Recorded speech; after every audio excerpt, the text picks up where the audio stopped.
Good day, viewers. I'm Okochapi Marcel, and this is my channel. For some time now, I've not been able to do video because yesterday was a great day. God gave us a baby girl, so my wife put to birth yesterday, so I've been a little bit busy. I've not been able to do some videos. So just a quick update. The Supreme Court case today. I told you yesterday that PDP took Tinubu and APC to court regarding double nomination of Shetima. So what Supreme Court said is that this is an internal matter of APC, that they don't want to interfere in the internal matter of APC. So that is apart. There is another suit that was filed before the High Court in Abuja to stop Tinubu's inauguration.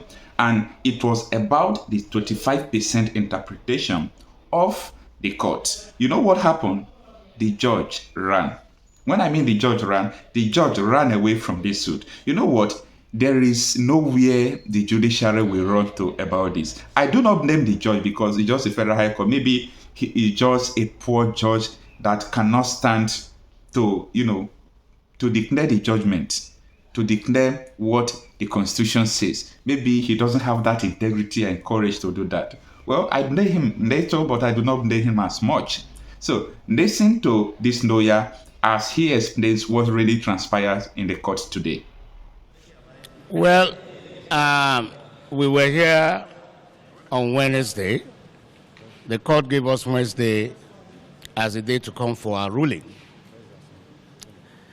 And then we were given the same information that the court was attending a conference and that the ruling had been adjourned to today. So I take it that at the time they were adjourning to today, they already knew that they would be out of whatever conference they were going to have. So we're here back today, and they are giving us the same excuse of the court attending a conference. We don't think that that is a fair way to treat us. You see, this thing, everybody has rights. I think the impression that as litigants, as people who approach the court, we have no rights. We are absolutely at the mercy of the system. It's a very wrong one. Respect begets respect. You have to respect me as a litigant, then I will respect you as the judex. So if the court, what we see is that we have not been fairly treated. I have been in Abuja for how long now? Nobody has asked me about my hotel bills. I practice from Lagos. If he wasn't going to sit, he should have told me.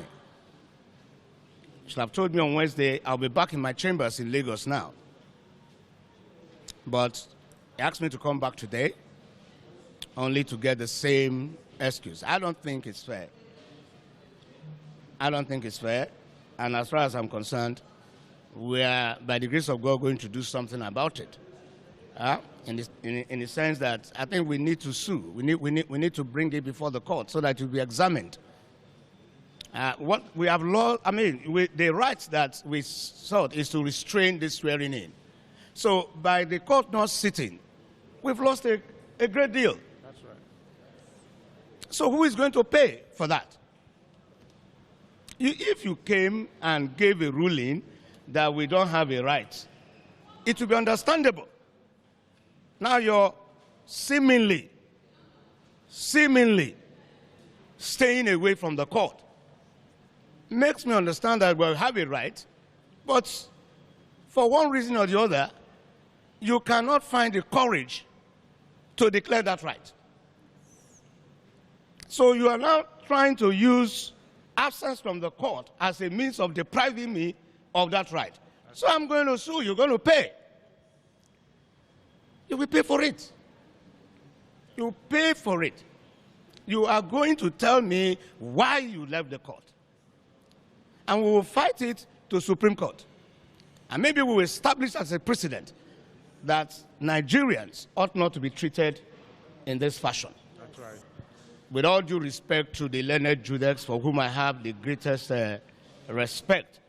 But like I said, this ruling, it will not take 2 minutes. That's right. It will not take 2 minutes to deliver the ruling and then get back to any conference that, he's attending.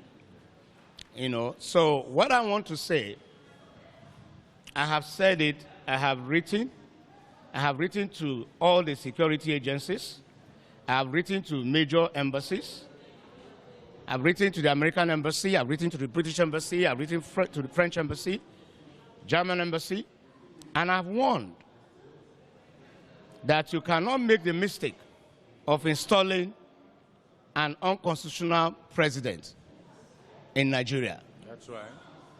It will have been better that you resolve this question that we brought before the court.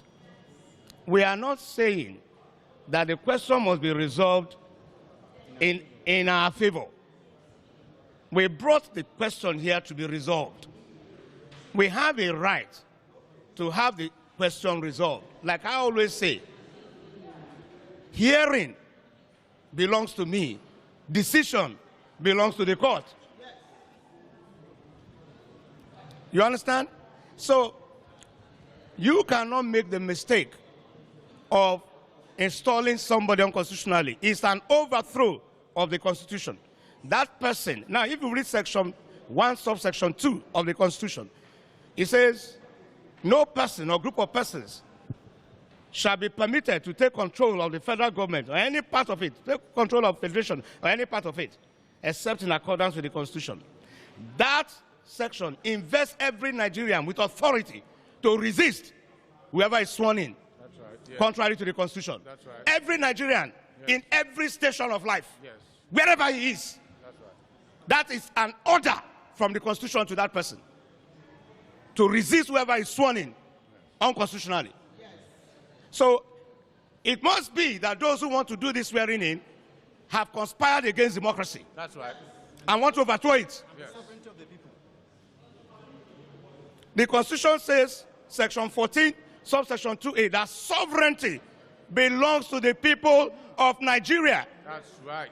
And they give consent to those who govern through the Constitution. So where you do not observe the Constitution, it means that you do not have the consent of the people to rule. The people have a right to say, we are not going to recognize you or acknowledge you. Yes. What is coming to Nigeria is what these people, they are behaving like children, as far as I'm concerned. Animals. They are behaving like children. We all saw Shonekon here. Somebody went with a decree or word of mouth, made somebody president and commander-in-chief. A court, it took just one declaration from a court, and it was gone. It's the same thing that we are, the same thing that we are getting into. Any court in Nigeria is invested with the authority to interpret the Constitution and can say that the person who calls himself president was not duly elected and therefore cannot answer that title and cannot give any instructions that should be obeyed. And that would be the beginning of crisis. We have warned against this. I don't know what is making them behave, think that it's a joke. I don't know how you will take 200 million Nigerians as a joke. You know, it's not going to happen. The Constitution says you go and have a second election. But you feel too big. Like I was explaining to someone, it's the same in discipline. Where you have red light, say stop. That's right. You feel too big. Because you are driving your Jeep, you don't stop.